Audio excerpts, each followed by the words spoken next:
Hello, my dear students. You are most welcome on WS Academy. This is me Kusum ma'am and ये है MCQ series for modern history. ठीक है, तो start करने से पहले मैं ये बोलना चाहूँगी, हमने दूसरा कोर्स जो है लॉन्च किया है VLW के लिए. आपको पता है कल JKSSB ने जो है VLW के पोस्ट 1395 पोस्ट को क्या किया है, एडवर्टीजमेंट की है, नोटिफाई किया है. तो हमने हमारा ऑलरेडी VLW का बैच स्टार्ट किया था. सेकंड बैच अब हमने लॉन्च किया है. जिन्होंने पहले बैच में भी ज्वाइन किया है तो वो भी सेम है, और जो नए बैच में भी ज्वाइन करेंगे तो वो भी फुल फ्लेजेड पढ़ाया जाएगा. वहाँ पे भी सिर्फ 1000 रुपीज़ है, उसमें आपका सारा जो है सिलेबस कराया जाएगा. So you can register. आप WS Academy की जो ऐप है वो गूगल स्टोर से डाउनलोड करें, फिर वहाँ पे जाके रजिस्टर करें जो है VLW बैच में. बाकी KS का बैच भी हमारा चल रहा है, और NT का बैच भी, कॉमन JKSSB कोर्स, उसमें भी आप रजिस्ट्रेशन अगर करना चाहते हैं तो कर सकते हैं. इन एडिशन टू दैट हमने KS की टेस्ट सीरीज लॉन्च की है. उसमें आपको 5 फुल फ्लेज्ड टेस्ट मिलेंगे, full course test, full length test general studies के, जो कि बिल्कुल बहुत डाइवर्स टॉपिक्स से हमने निकाले हैं पेपर्स, प्रीवियस एनालिसिस करके एग्जाम्स की, इस पेपर्स की. So let's start now. Who was the founder of Satyashodhak Samaj है असल में, सत्याशोधक समाज इन महाराष्ट्र. सत्याशोधक समाज जो है इसको किसने फाउंड किया? Who was the founder. ठीक है, सत्याशोधक समाज महाराष्ट्र में थी. एंड सत्या मतलब ट्रूथ सीकर सोसाइटी हम इसको बोलते थे, ट्रूथ सीकर सोसाइटी, सत्याशोधक समाज या सत्याशोधक सभा. ठीक है, so options are doctor Baba Saheb Ambedkar, doctor Atma Ram Pandurang, Gopal Baba Wala, Jyotiba Phule. So the right option is yes, Jyotiba Phule. Jyotiba Phule ने क्या किया? सत्याशोधक समाज जो है फाउंड किया, और इसको क्या बोलते हैं? Truth society of seekers of truth seeker society, जो सच बोले, ठीक है, सच सीख करे. To attain equal rights for peasants and lower caste के लिए था, और उनकी एजुकेशन को देना, लोअर कास्ट एजुकेशन देना. Phule is regarded as important figure of the social reform movement in Maharashtra. Phule ने बहुत ज़्यादा काम किया है महाराष्ट्र में सोशल जो है इसमें सोशल रिफॉर्म मूवमेंट में. और फुले खुद एक माली कास्ट से था, लो कास्ट से था, माली कास्ट से था. फिर इसने लोअर कास्ट की एजुकेशन के लिए बहुत ही काम किए. ठीक है, हर क्वेश्चन के साथ साथ मैं आपको एक्स्ट्रा पॉइंट्स दे रही हूँ, इससे क्या हो जाएगा, आपको पूरा रिवाइज हो जाएगा modern history. Cripps mission came to India in. Cripps mission India कब आया? 1946, 1945 एंड 1942 एंड 1940. क्रिप्स मिशन आया कब? 1942. शाबाश. और जब क्रिप्स मिशन फेल हुआ 1942 में, फिर क्या हुआ? फिर क्विट इंडिया मूवमेंट स्टार्ट हो गई, क्योंकि क्रिप्स मिशन जो है वो फेल हो गया. क्विट इंडिया मूवमेंट भी 1942 स्टार्ट हो गई, 8 अगस्त 1942 स्टार्ट हो गई. तो क्रिप्स मिशन आया 1942 को. तो ये चाहते थे कि इंडिया की फुल कोऑपरेशन और सपोर्ट मिले हमें वर्ल्ड वार सेकेंड में. और क्रिप्स मिशन जो है इसको हेड करता था सर स्टैनफोर्ड क्रिप्स. ठीक है, तो यहाँ पे एक्सप्लेनेशन भी है, आप पढ़ सकते हैं. इसके बाद the Indian independence bill was first presented in the house of Commons in London on. किस डेट पे इस बिल को प्रेजेंट किया गया? ज़्यादा इंपॉर्टेंट ये वाला सवाल नहीं आते हैं, फिर भी आपको पता होना चाहिए. 4 जुलाई 1947 को इसको हाउस में प्रेजेंट किया गया, इंडियन इंडिपेंडेंस बिल को. ठीक है, वाइसराय थे लॉर्ड माउंटबेटन. ठीक है, Who established the सदर दीवानी अदालत during the British East India Company rule. जब ईस्ट इंडिया कंपनी का रूल चल रहा था तो हम जो अदालत सेटअप किए गए थे उसमें सदर दीवानी अदालत और जो है क्रिमिनल इसके लिए अलग अदालत, रेवेन्यू के लिए अलग और क्रिमिनल लॉ के लिए अलग अदालत सेटअप की गई थी. तो सदर दीवानी अदालत भी एक स्टेज पे अदालत थी. वो किसने एस्टैब्लिश की थी? Options are Wellesley, Warren Hasting, Dalhousie and Cornwallis. ठीक है, तो ये की थी सदर दीवानी अदालत वारेन हेस्टिंग ने. ठीक है, तो आपको पता है कॉर्नवालिस ने क्या एस्टैब्लिश किया था? Permanent settlement. ठीक है, परमानेंट सेटलमेंट, और उसने सिविल सर्विसेज भी इंट्रोड्यूस किया था. डलहौजी ने क्या किया था? डॉक्ट्रिन ऑफ लैप्स और रेलवेज भी इसके टाइम पे आ गया. तो वारेन हेस्टिंग ने क्या किया था? सब्सिडी रूल वेल्लेस्ली ने किया था, सब्सिडी रूल। ठीक है, मैं साथ साथ आपको हर एक चीज़ बता रही हूँ। सब्सिडी रूल जो है वो वेल्लेस्ली ने स्टार्ट किया था, वेरिन हेस्टिंग्स ने क्या सदर दीवानी अदालत स्टार्ट की थी, एस्टैब्लिश की थी। ये क्या था? ये था सुप्रीम कोर्ट ऑफ रेवेन्यू। ठीक है, रेवेन्यू के रिलेटेड जो भी मसले होते थे वो इस पर सुलझाए जाते थे।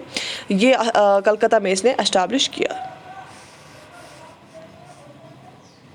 Who was the founder of Indian Reform Association in 1870? 1870 में Indian reform association IRA, Indian reform association जो 1870 में एस्टैब्लिश हुई थी, उसका फाउंडर कौन था?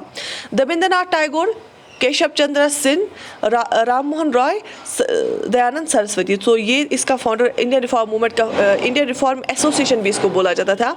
इंडियन रिफॉर्म एसोसिएशन का जो फाउंडर था वो था केशव चंद्र सेन। ठीक है, केशव चंद्र सेन था। ठीक है, इनने 1870 में ये बनाई थी।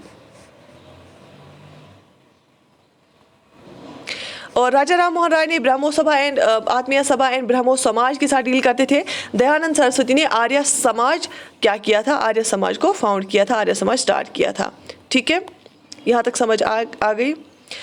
Who was the founder of the Theosophical Society of India? Theosophical Society जब इंडिया फिर आई ना, उसका फाउंडर कौन था? एनी बेसंत, WC बैनर्जी, राम प्रसाद बिस्मिल, सुभाष चंद्र बोस।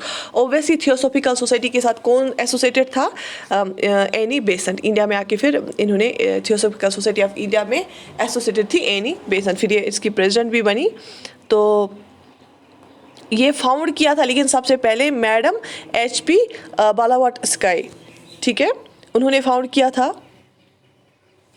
और उसके बाद HS ऑलकॉट भी उसके साथ था। फिर इनके बाद जब इनके बाद कौन आया? फिर एनी बेसंत आ गया।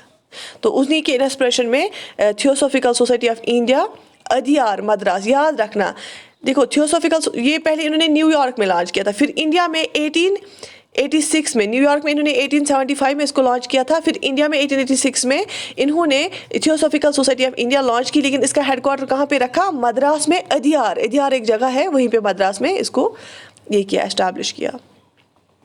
ठीक है, यहाँ तक। Who was the first Indian to be elected as the leader of the Communist International? ठीक है, कौन है इसमें से? जवाहरलाल नेहरू, PC जोशी, सरदार वल्लभ भाई पटेल एंड MN रॉय। तो MN रॉय है, हमने पढ़ा है हिस्ट्री में, MN रॉय को ही क्या किया? ये कम्युनिस्ट लीडर था। ठीक है, तो फिर इसको एक फुल मेंबर बनाया गया कम्युनिस्ट इंटरनेशनल का इन 1924। तो पहला हिंदुस्तानी ये बना जिसने ये ऑनर अचीव किया। ठीक है, cabinet mission of 1946 was led by. Cabinet mission जो भेजा गया था, कब भेजा गया था? 1946 भेजा गया था इंडिया। तो उसको कौन उसको लेड करा था? कौन उसको हेड था? कौन? Lord Linlithgow, lord Mountbatten, sir Pethick Lawrence and lord Montford. तो देखो कौन इन चारों में से उसको चेयरमैन था कैबिनेट मिशन का? मैंने आपको बार बार पढ़ा है, ये था सर पैथिक लॉरेंस था। क्योंकि लेलेंथगो क्या था? ये गवर्नर जनरल था इंडिया का। लॉर्ड माउंटबेटन इंडिपेंडेंस के टाइम था, जो है वाइस राय था। तो सर पैथिक लॉरेंस इसका हेड कर रहा था। ये secretary of state for India था।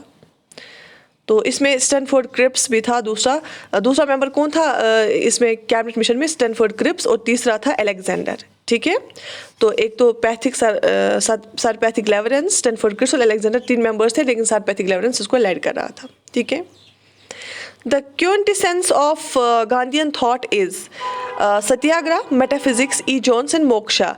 सो ई जोन्स इसका आंसर है। According to Stanley E Jones, satyagraha is a totality और constance of Gandhian thoughts. Through it Gandhian introduce a new spirit to the world, the philosophy of devotion to truth. तो ये किसने बोला है कि जो है बेसिकली इसका आएगा कि सत्याग्रह बेसिकली गांधीयन जो थॉट का, गांधी एक थिंकर था ना, इसका जो बेसिक मेन पिलर क्या था? इसका सत्याग्रह था। और सत्याग्रह के मेन पिलर्स क्या थे? ट्रूथ और नॉन वायलेंस। तो ई जोनस ने फिर ये बताया कि जो गांधीयन का थॉट था वो एक न्यू स्पिरिचुअल वर्ल्ड उसने हमने दिया। उसका मजबूत एक क्या चीज़ थी? वो थी सत्याग्रह के बारे में। ठीक है, इसके बाद हम देखेंगे और questions. In which pact warm relations were established between the Gram Dal and Ram Dal, the two groups of the Indian National Congress? ठीक है, तो किस पैक्ट के द्वारा ये किया गया था? Gandhi Irwin pact, Lucknow pact, Karachi agreement, Lahore declaration. So it was Gandhi Irwin pact. गरम दल है, नरम दल है, ठीक है. लेकिन गांधी इरविन पैक्ट तो नहीं हो सकता है ना, क्योंकि गांधी इरविन पैक्ट था इंडियन नेशनल कांग्रेस और ब्रिटिश गवर्नमेंट के बिटवीन. तो लखनऊ पैक्ट क्या था? Established cordial relations between the two prominent groups of Indian National Congress, the hot faction. Garam Dal हम इसको बोलते हैं हिंदी में, हॉट फैक्शन को, जिसमें कि बाल गंगाधर तिलक था. एंड द मॉडरेट्स हो गया नरम दल, सॉफ्ट बाय गोपाल कृष्ण गोखले, जिनको सॉफ्ट एंगल था. तो इसमें आंसर आएगा लखनऊ पैक्ट. ठीक है, गांधी इरविन पैक्ट नहीं आएगा, लखनऊ पैक्ट. क्योंकि लखनऊ पैक्ट क्या था? दोनों इंडियन नेशनल कांग्रेस के ग्रुप्स थे, एक तो एक्सट्रीमिस्ट्स थे और मॉडरेट्स थे. एक्सट्रीमिस्ट और मॉडरेट्स लखनऊ पैक्ट में फिर लखनऊ के टाइम ही जुड़ गए थे, लखनऊ सेशन में. ठीक है. Who was the Governor General during the Second Anglo-Mysore War? Second Anglo-Mysore War के टाइम कौन गवर्नर जनरल था? Lord Wellesley, lord Cornwallis, lord John Shore और वेरिन हेस्टिंग्स. तो सेकेंड वार के टाइम था वेरिन हेस्टिंग्स क्या गवर्नर जनरल, वेरिन हेस्टिंग्स. और second Mysore war कब हुआ? यहीं पे याद रख लो, 1780 to 84 सेकंड मैसूर वॉर हुआ था. ये किस किस के बीच में हुआ था? ये जो किंगडम ऑफ मैसूर था और ब्रिटिश ईस्ट इंडिया कंपनी के बीच हुआ था. आपको पता है हैदर अली, और हैदर अली का सन था टीपू सुल्तान, तो उनसे लड़ाई हुई थी. और वेरिन हेस्टिंग क्या था? गवर्नर जनरल था जब सेकंड एंग्लो मैसूर वॉर हुआ था 1780 और 84 के बिटवीन. ठीक है. और जो ये कॉन्फ्लिक्ट फिर सेकंड एंग्लो मैसूर वॉर था, ये एंड कैसे हुआ? ये हुआ by signing the treaty of Mangalore. Treaty of Mangalore को साइन किया गया था 1784 में, फिर तब ये एंड हुआ. ठीक है. Gandhi's inspiration for civil disobedience came from the writings of. Gandhi ने जो इंस्पिरेशन ली थी सिविल डिसोबीडियंस मूवमेंट के लिए, किसकी लिखाई से, किसकी राइटिंग्स पढ़ के ली थी? Henry David Thoreau, David Richard, Henry Kinser, Bertrand Russell. So Thoreau की, मैंने आपको इससे पहले बोला कि थ्योरो की जो है, हेनरी डेविड थ्योरो की राइटिंग्स को पढ़ रहा था, तो इसने फिर इंस्पिरेशन जो सिविल डिसोबीडियंस मूवमेंट टाइप्स ली थी वो इसी से, इन्हीं के इससे ली थी. आप एक्सप्लेनेशन पढ़ भी सकते हैं. ठीक है, शाबाश. Bal Gangadhar Tilak was given the epithet of Lokmanya. इसको बाल गंगाधर तिलक को लोकमान्य बोलते थे. ड्यूरिंग किस टाइम पे इसको लोकमान्य बोला गया? His imprisonment in 1908, home rule movement, revolutionary movement and Swadeshi movement. इसको कब बोला गया था? लोकमान्य. सो ऑप्शन आर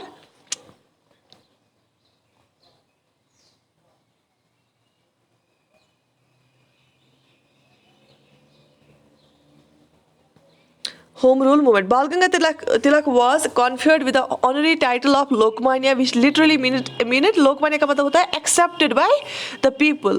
ठीक है. He was honored with the title Lokmanya in 1893, which became synonymous with him in the 1900. Tilak rejoined the Indian National Congress in 1916. इसने home rule movement start की थी पहले, उसके बाद इसने की थी. मैं ये चेक करूँगी इसका आंसर. ठीक है. ये इसने पहले होम रूल मूवमेंट स्टार्ट की थी, इसने अप्रैल में स्टार्ट की थी, और फिर सितंबर में एनी बेसेंट ने स्टार्ट की होम रूल मूवमेंट. और तिलक की होम रूल मूवमेंट बहुत ज़्यादा कामयाब रही. डू और डाई, करेंगे या मरेंगे, गांधी जी ने मंत्र दिया था किस मास मूवमेंट के दौरान? मैंने आपको ये कराया है, it is quit India movement के दौरान गांधी जी ने डू और डाई दिया था. ठीक है. When Mahatma Gandhi was assassinated, who said none will believe that a man like this in body and soul ever walked on this earth? तो जब महात्मा गांधी को मारा गया था, असैसिनेट किया गया था, तो किसने बोला ये? Bertrand Russell, Leo Tolstoy, Albert Einstein, Khan Abdul Ghaffar Khan. तो एल्बर्ट आइंस्टाइन ने 1931 में लिखा था short letter to admiration to another of the world greatest minds. Mohandas Gandhi के लिए लिखा था. Despite their intentions the pair never met in person. ये कभी मिले नहीं थे आपस में, लेकिन गांधी जी के डेथ के बाद इन्होंने बोला कि generations to come will find it difficult to believe that a man such as Gandhi ever walked the face of this earth. तो ये इतना इंस्पायर हुए थे इनसे कि इन्होंने बोला कि जो बाकी जनरेशंस आएंगी उनको यकीन भी नहीं आएगा जब ये सुनेंगे फिर गांधी का तरीका क्या था लाइफ का, उनको यकीन ही नहीं होगा कि क्या सच में गांधी जी थे यहाँ पे. ठीक है. Who among the following was the first to sign the instruments of accession? सबसे पहले किसने साइन किया था? Maharaja of Baroda, Dewan of Travancore, Nizam of Hyderabad, Raja of Jodhpur. Instrument of accession ये ज्वाइन किया था दीवान ऑफ त्रावणकोर ने पहले। ये क्या है, ये क्रिएट किया गया था 1947 में। जब हिंदुस्तान को आज़ादी मिली ना, तो बहुत सारे प्रिंसली स्टेट्स जो थे वो अभी ऐसे ही थे, कुछ तो ज्वाइन कर गए लेकिन कुछ ने थोड़ा सा रजिस्ट किया था।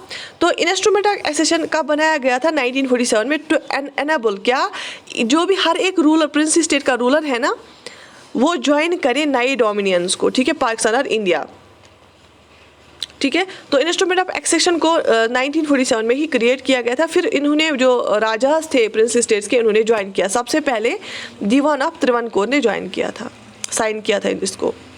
The decline of Indian handicrafts industry in the 19th century was attributed to competition from British manufacturing industries only, disappearance of Indian princely courts only, establishment of alien rule only, all of the above। तो obviously all of the above आएगा। क्यों? क्योंकि जब Britishers ने अपने machine made goods लाए तो यहाँ के जो हैंडीक्राफ्ट्स थे वो तबाह हो गए।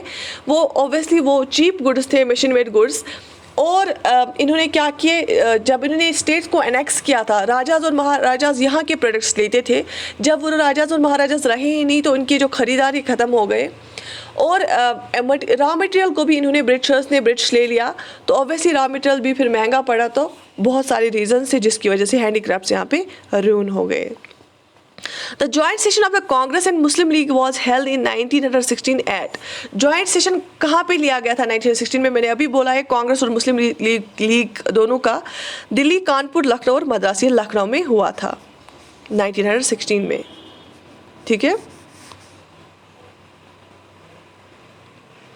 इंडियन नेशनल कांग्रेस को हेड कर रहे थे मराठा लीडर बाल गंगाधर तिलक, और ऑल इंडिया मुस्लिम लीग को हेड कर रहे थे मोहम्मद अली जिन्ना। 1916 में ये लखनऊ में हुआ। A prominent leader of the Ghadar party was, Ghadar party का prominent leader कौन था? पी मित्रा, लाला हरदयाल और गंगाधर तिलक, बिपिन चंद्र पाल। तो लाला हरदयाल जो है गदर पार्टी के prominent leader थे। इन्होंने सैन फ्रांसिस्को अमेरिका में 1913 में गदर पार्टी को है क्या किया था, लॉन्च किया था, ठीक है। Who pronounced the theory of drain of wealth from India to Great Britain? किसने बोला था? शाबाश दादाभाई नेहरू जी ने, ठीक है। स्वराज्य party was formed following the failure of. स्वराज्य पार्टी कब बनाई गई थी? किस मूवमेंट के फेलियर के बाद? Non cooperation movement, civil disobedience movement, quit India movement, Champaran satyagraha. तो यस, नॉन कॉपरेशन मूवमेंट के फेलियर के बाद स्वराज पार्टी CR दास और मोतीलाल नेहरू ने बनाई थी।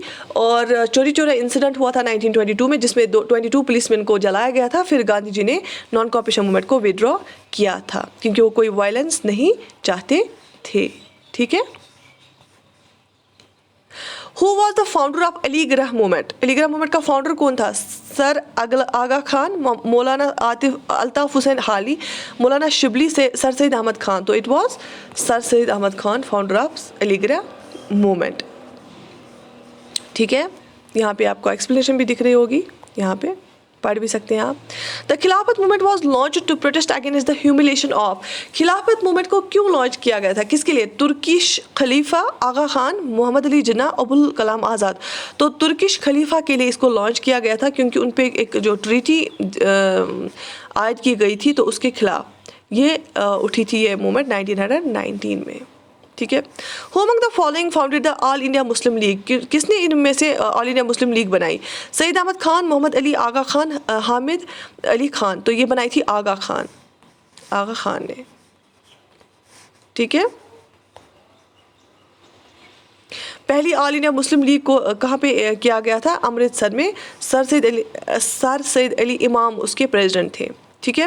The founder of the Arya Samaj was, Arya Samaj का फाउंडर कौन था? एनी बेसेंट, राजा राम मोहन राय, दयानंद सरस्वती, विवेकानंद। तो दयानंद सरस्वती आर्य समाज के फाउंडर थे और इसने एक स्लोगन दिया था, गो बैक टू वेदास, ठीक है। बात समझ आ गई?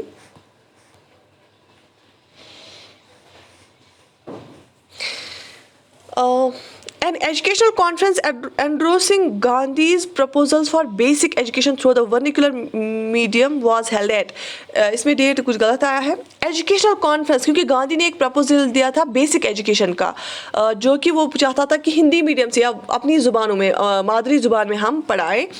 वो कहाँ पे हुआ था? सूरत, बॉम्बे, अहमदाबाद या वारदा?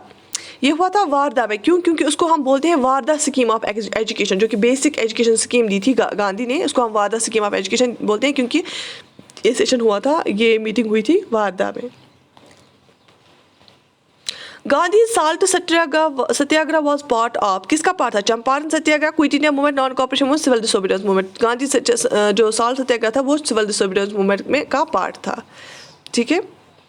First satyagraha of Gandhi ji for the cause of indigo farmers was observed at, कहाँ पे? सबको पता है ये चंपारण पे हुआ. चंपारण में हुआ था 1917 में.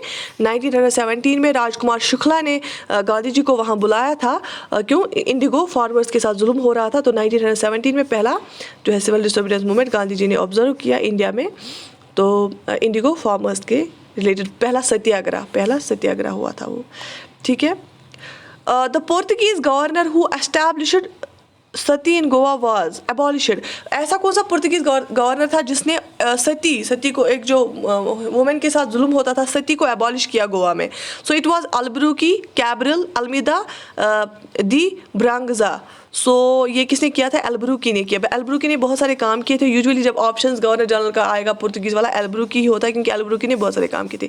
The Portuguese governor who abolished sati in Goa was Albuquerque. Portuguese Goa में थे, इन्होंने उसको अपना सेटअप बनाया था. तो अल्बुकर्क एक गवर्नर था जिसने सती को एबॉलिश किया था गोवा में. सती होता है कि जब एक वुमन, हिंदू वुमन का हस्बैंड मरता था तो उसको जिंदा जलाया जाता था. ठीक है.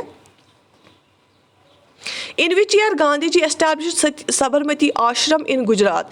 किस ईयर में इन्होंने बनाया था? 1960, 1970, 1918 या 1929? सो 1917 में इसने आश्रम बनाया था, साबरमती आश्रम. यहाँ से फिर इसने जो है साल्ट सत्याग्रह भी स्टार्ट किया था. Where was the first session of Indian National Congress held? तो ऑप्शन ए सबको पता होगा, it was held in Mumbai, जिसको हम बोलते हैं आज मुंबई में, 1887 में. ठीक है. और W.C. बनर्जी इसको क्या कर रहे थे? प्रेजाइड कर रहे थे. यहाँ तक समझ आ गया? मुझे लगता है आज के लिए काफ़ी है ये. कल हम और क्वेश्चंस करेंगे. ठीक है. So I wish you all the best. Take very good care of yourself. If you want to join any of our courses like VLW, NT और KS कोर्स और KS टेस्ट सीरीज भी हमने launch की है, you can join that on WS Academy app. आप WS Academy app को Google store से download करिए, उस पर ज्वाइन कर लीजिए. और thank you so much for your support, for your love. और ये वीडियोज़ जो होते हैं ये अपने दोस्तों के साथ शेयर कर लीजिए, सो दैट ज़्यादा से ज़्यादा बच्चों को फ़ायदा मिले इन MCQ से. So I wish you all the best. Take very good care of your self.